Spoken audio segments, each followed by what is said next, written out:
welcome to the Cloud Security Podcast by Google. Thanks for joining us today. Your hosts here are myself, Timothy Peacock, the Senior PM for Risk Analytics in Google SecOps, and Anton Chuvakin, a reformed analyst and senior staff in Google Cloud's Office of the CISO. You can find and subscribe to this podcast wherever you get your podcasts, as well as at our website, cloud.google.com/podcasts. If you enjoy our content and want it delivered to you piping hot every Monday, please do hit that subscribe button. You can follow the show, argue with us, and the rest of our Cloud Security Podcast listeners on the Google Cloud Security community page. Anton, we are talking about compliance, regionalization, regulation, Swiss customers, gov clouds, and it was interesting. Yes, but I think you started from picking on the dry things. But it's interesting today. Yes, because ultimately, imagine that you're building a single system, and it's definitely one single system. It doesn't matter what it does. I mean, in this case, it's cloud. But two corners of that system has absolutely conflicting requirements. Yes. Somebody says your system must do X, and somebody else says your system must do anything but X. But it's a single system, and you're in charge of building it. So to me, this is the incredible... I would find it something else to do with my life. Exactly. That's the first thought that comes to my mind. What the hell? Build your own system if you want to. If you want for it to never do X, and because my system does X and I like it, so I'm going to do it, and you do your own. But that's not what we do here. Exactly. And I think we managed to solve some of the really hard problems that feel even logically hard, not only technically hard. Like laws of physics hard questions here, listeners. And today's guest is the leader driving that innovation forward from the product management side of the house. And so without any further ado, let's welcome today's guest. Today, we're joined by Archana. Archana, you are our product lead for Regulated and Trusted Cloud. We're delighted to finally have you on the show. As I understand it, you're responsible for building and the technical systems that allow us and our customers to comply with laws that are often mutually contradictory. This seems like you are faced with a technical, regulatory, legal, physics impossibility in many cases. So how do you do that? And how do you help our customers be confident about that?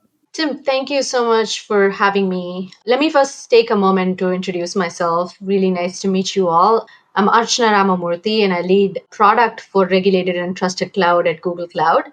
Now, you can think of it as architecting confidence for customers. So if you think of today's world, especially in regulated industries, cloud isn't just about tech, right? It's more about trust at this point.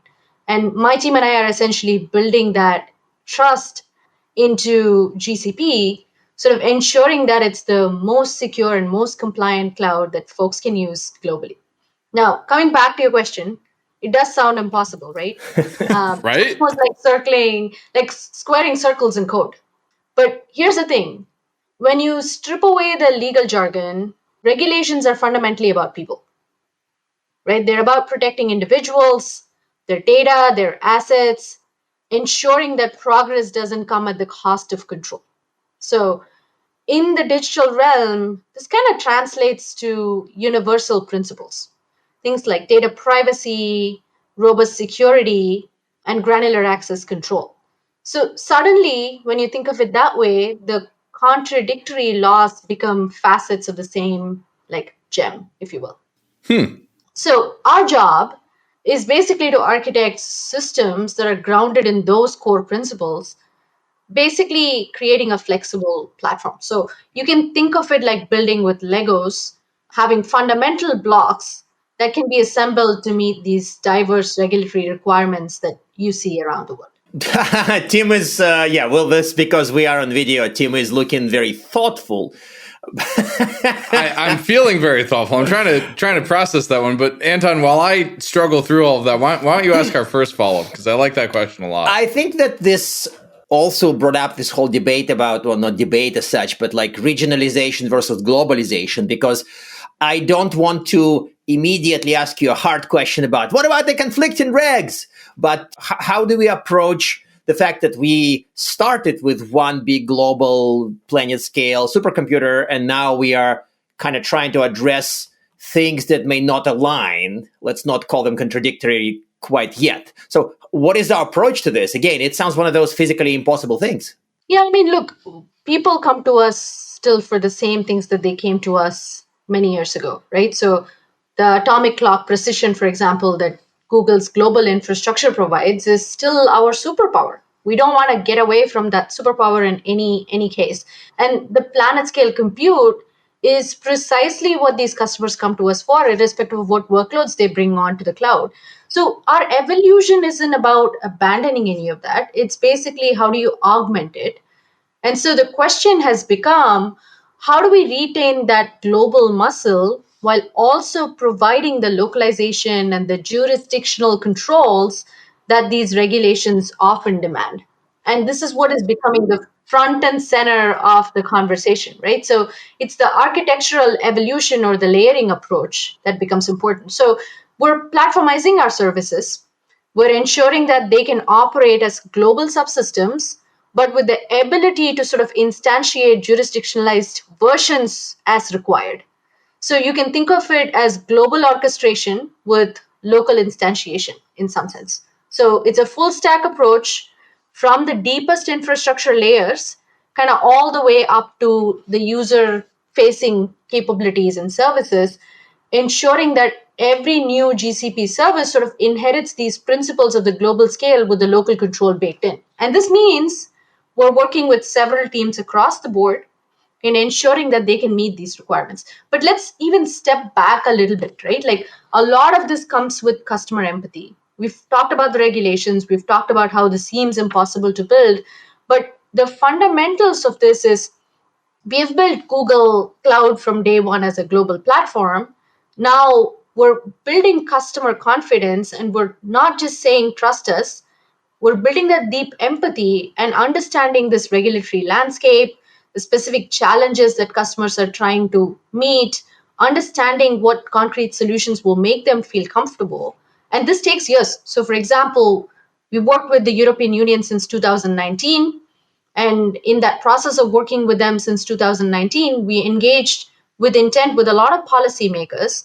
And ultimately, we started asking them the question of why do they care? And we were able to sort of shift the conversation sometimes from data residency, which is often the red herring, to true data access controls, because ultimately control is the real lever of sovereignty, right? And that's where we want to make sure that we're focusing on our engineering side as well as helping customer focus on the regulatory and product side. So I still have maybe not doubts, but it's in some cases I'm listening to you and it makes sense. But when I think, well, wait a second, in region A, they want X, in region B, they want Y. We have the globally consistent system that somehow addresses both X and Y. I don't understand it. Like, can you maybe explain how we make local compliance yet global consistency of the system? That just sounds magical. Sorry, magic wand. You have to explain your tricks to Anton. Just a Google challenge, right? Like everybody faces this challenge. Our competitors face this challenge. Yes. And every player is thinking about their approach in a very different way, right? And for example, our competitors do GovClouds. We have other players that have said, we're setting the stage. Isolation is the only way in which we can make things possible. We're going to have a GovCloud instance that actually meets these requirements. And we said, we're going to do this in a very different way. And Anton, I think going back to your question, France has very different regulations, for instance, compared to the US, and same with other countries. So we don't want to have the low bar of meeting the regulations in some places. We want to set ourselves for the highest bar, because if we can meet that highest bar, we're actually going to meet the regulations in all of these different markets. So our strategy is more about modularity and customization. So we're building with fundamental reusable components. And what we do with these fundamental reusable components is we create these individual Lego blocks. So I'll give you an example. When we're talking about data residency, we're saying, hey, the way we would build and architect data residency is we would classify data into various different types. We have different subsets of data that a customer might bring to the table. It could be core customer content, it could be billing data, it could be metadata. And then for each of these functionalities, let's actually figure out what our strategy is going to be for data at rest, data in use, and data in transit. We'll build a platformized mechanism underneath the covers and set that common ground. And then every service in GCP just needs to start using those components. And when they use those components, everything underneath becomes, abstract for them. They don't need to worry about meeting those individual capabilities themselves. all they're doing is making sure that they're going into a localized version of the platform, which then takes care of how the data gets stored behind the scenes in localized instances of our, ultimate core layer. So the way we dissect the problem is different. And then we layer on top of it an approach where we say, look, ultimately, if the core goal is to ensure that a person, when they put their data or their content inside Google Cloud, has complete access and control over it, then let's layer on capabilities like encryption, for instance, and then add to encryption the layer which is customers being able to manage their own encryption keys. So ultimately, it doesn't matter where the data resides. The issue is who has access to that data. We solve that problem by layering on these individual controls. Then, depending on the country we go to, we can then pick out these Lego blocks and stitch them together. So, for a country where they say, I don't even trust you, Google, I want to basically ensure that there is not just encryption at rest, I want encryption in use and in transit, we would layer on, let's say, confidential compute and give them the ability to add that along with the rest of the other capabilities, right? So it's basically the ability for us to say, look, we want to give you the best of everything. Public cloud is the way to get that because we're going to keep up with the innovation. We're going to provide you with all the capabilities on public cloud. How can we get you the best of public cloud while layering on the right security, compliance, and privacy capabilities to give you the guarantees that you're looking for from a sovereignty standpoint? So this at this point it makes sense actually. I think the last explanation finally clicked for me because kind of like GovCloud is like a cloud in somebody's basement, which is separate, and the basement probably isn't very floodable, but separatedness make it kind of less cloud, right? It's not like real cloud. It gives you like this little leftover, like it's kind of very gov, but it's not very cloud, right? Yeah. And I mean, think about it, right? You're getting GPUs today, TPUs today. We're talking about AI workloads. The minute you section off a set of hardware and say that's for a very specific use case, that is obviously not going to get the latest and greatest.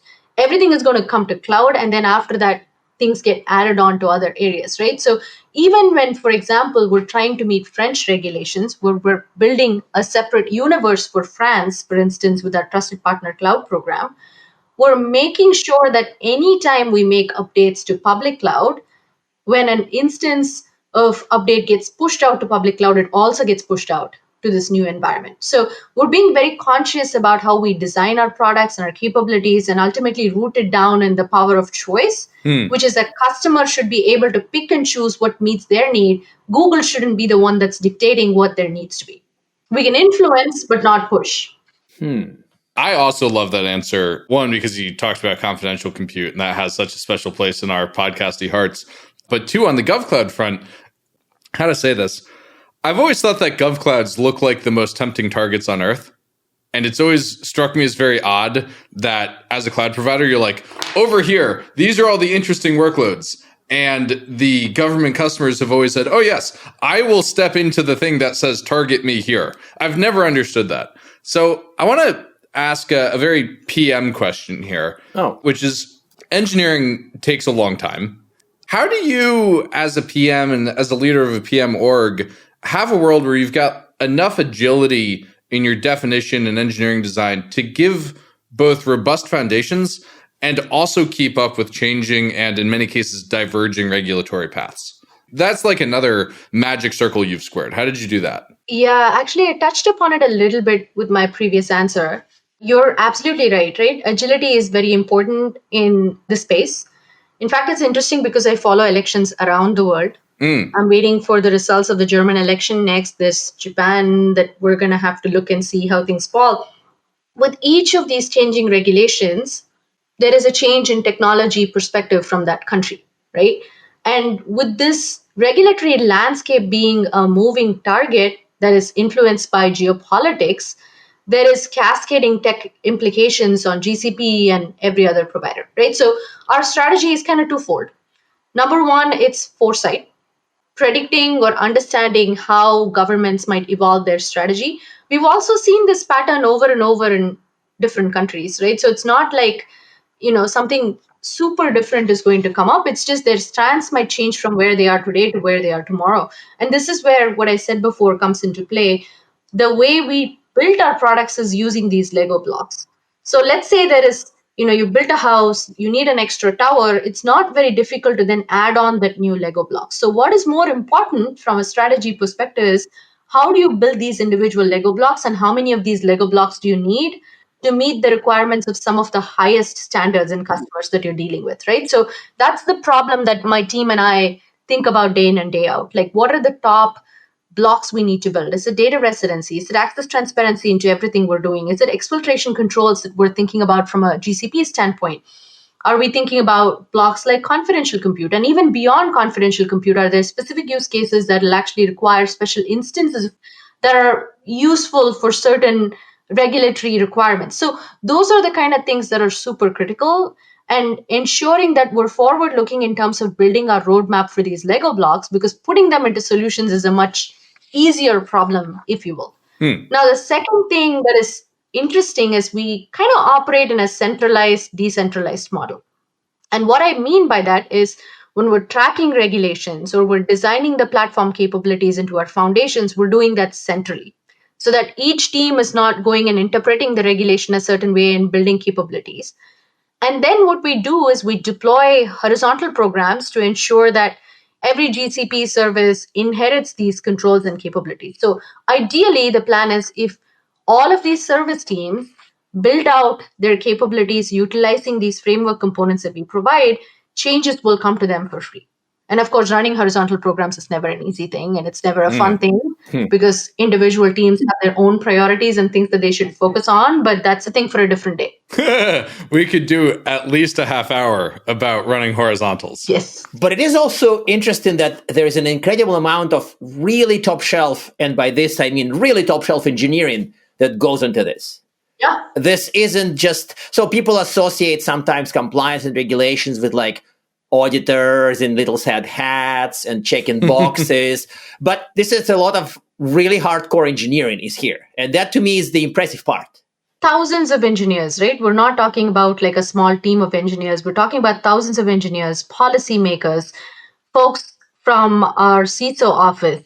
There are several people and folks around the world that are working with us to ensure that we're building the right set of capabilities and we're baking it right into the foundation. So not treating compliance as a checkbox, because that's an easy thing to do, but truly saying, how do we up the bar for what we can deliver on public cloud so that there's no compromise?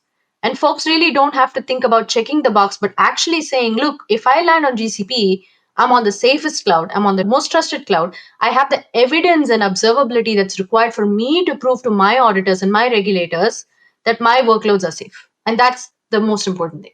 So what are some of the hardest challenges that you faced working in the trusted cloud space? And I think we meant to ask it very broadly, like you can pick people challenges, you can pick code challenges, you can pick leadership. This is meant to be about you and not just about the topic. Yeah, I think there are a few things, right? We can talk about, I'll probably mention three. The first one is obviously like the fundamental tension between simplicity and specialization, if you will. So there are simpler paths that our competitors sometimes have taken. Just put this in a corner, treat it differently, do it differently. We made a conscious choice to go against that grain, right? So we believe that the same cloud should be able to meet the requirements of all customers. But this means we're also going against what policymakers and technologists are familiar with, because there's a familiarity bias and everybody's familiar with a Gov cloud. So there's obviously the question of, hey, how are you able to achieve the same thing that we were told we need a Gov cloud for? So being able to work with people to make them understand the power of the solution, I think is one of the first challenges and also an interesting problem. The second one is, the major challenge, which is navigating the fear of the new, which everybody has. As soon as AI came in, that's a very prime example. The US slapped on regulations, the European Union worked on regulations, everybody's thinking about regulations because people are worried, right? Every time a new technology comes in, along with it comes in a lot of compliance for it or security capabilities for it and anxieties around it. So the ability for us to prove that our solutions can scale even with newer technology that comes up, and it can meet the bar that regulators and customers are looking for, irrespective of whether it's data or AI or any other technology innovation that happens. And then I think the third one is always the challenge of we're a very large company. We have really large teams. Each of our service owners are working on their own silos and their own products. Being able to corral the troops and ensuring that everybody is on the same page with respect to what their product needs to do in order to meet the demands of regulated customers.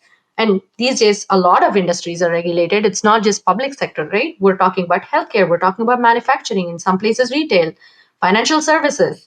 So when you start dissecting it by verticals, we're actually talking about a major subsegment of the market that you would go after when you go into any geolocation. I think all of that comes into play. And I would probably say those are the three major things I can think of. Well, if those are the only three problems you have, you must have a very easy job. So the way I explain those problems should say how big, a problem those three are. It's a massive set of challenges, and every time I turn around, I feel like there's another set of brilliant new PMs working under you. So it's been really fun watching that. I want to ask about you a little bit and about your leadership journey. There's all kinds of interesting biases and stereotypes that people face. Do you want to talk about a little bit for our listeners, your approach to leadership, how you've overcome those challenges, what you've seen, and what advice you have for the world? Yeah, I think as a product leader, I would say one of the most important things to cultivate is empathy. In my job, I actually work with folks around the world, right? I have calls with the European Union, with customers in Europe, with customers in Japan, in India, in Australia, every part of the world that basically has regulations, which is all the countries in the world. All the countries. Pretty much every country has some level of regulations, right? Yeah. So any place where GCP decides they're going to have their business is a place where I'm actually engaged in conversations. And I think the core aspect of my job that I really enjoy, which is also sort of something that I bring from my personal life, I would say, is I enjoy travel, I enjoy cultures and understanding people. And I think that's a core facet that's required to make any good product win in any market. So product 101, I would say, know your customer, understand your customer, empathize with your customer, and understand why they're asking you what they're asking you for. And then I would say cultivate conviction. Have very strong opinions that are backed by data, and don't be afraid to sort of voice those opinions in the room, and bringing your own authentic self to the table and making sure that those strong opinions are loosely held is sort of something that I really live by, right? So I would say that's probably one of the most important things from a product standpoint. And second is the team is everything. Like, I love building incredible teams, diverse teams, and actively working on pulling folks up.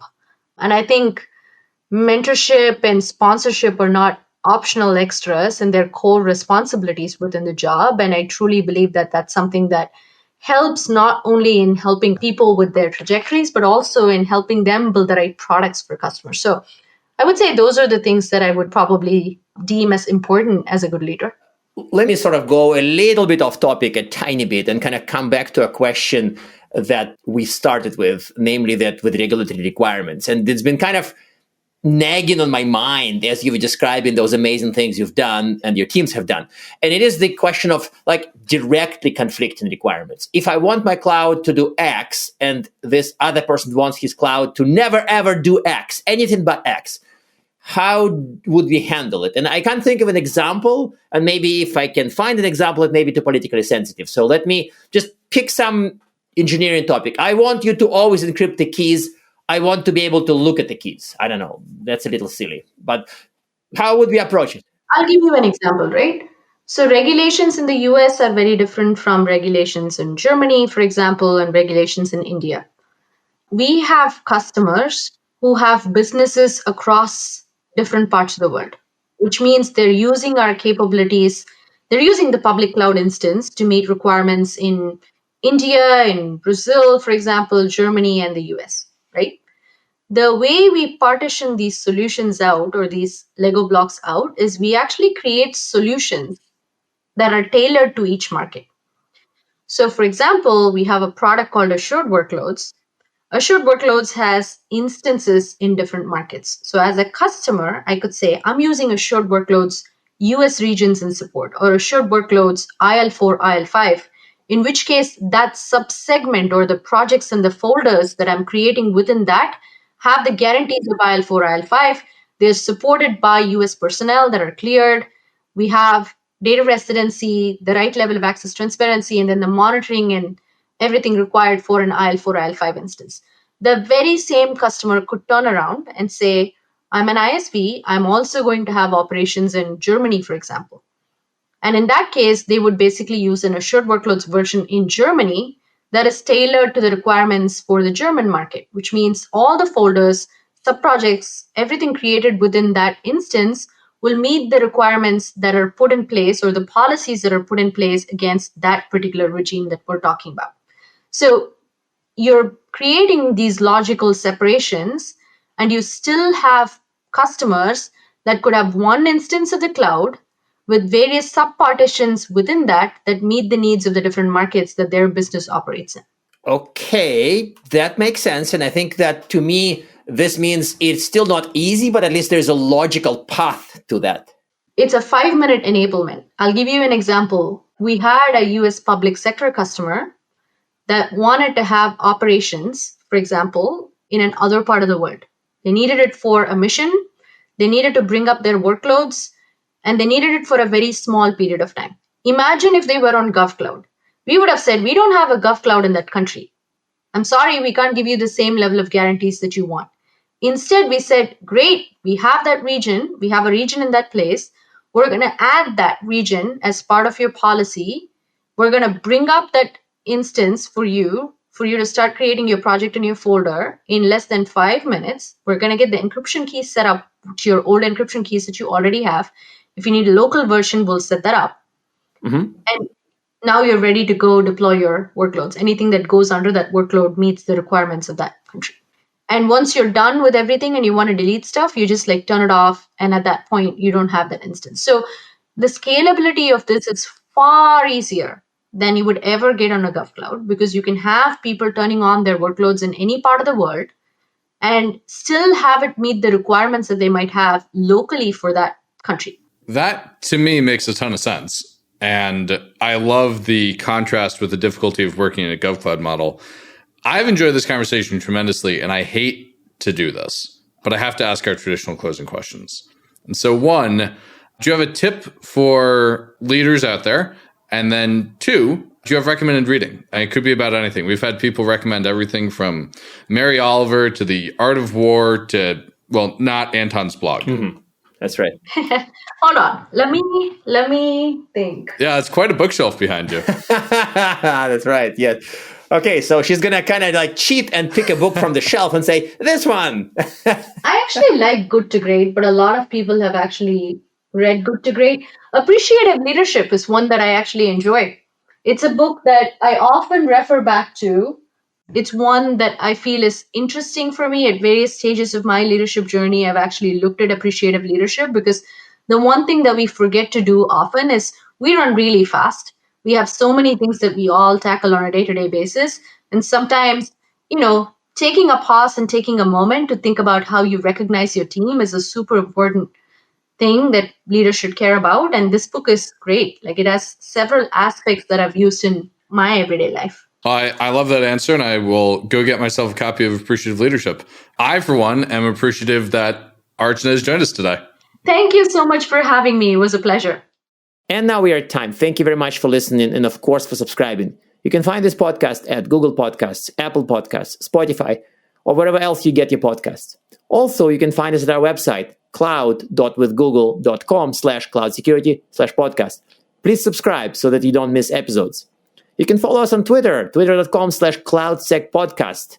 Your hosts are also on Twitter at Anton_Chuvakian and _Team Pico. Tweet at us, email us, argue with us, and if you like or hate what we hear, we can invite you to the next episode. See you on the next Cloud Security Podcast episode.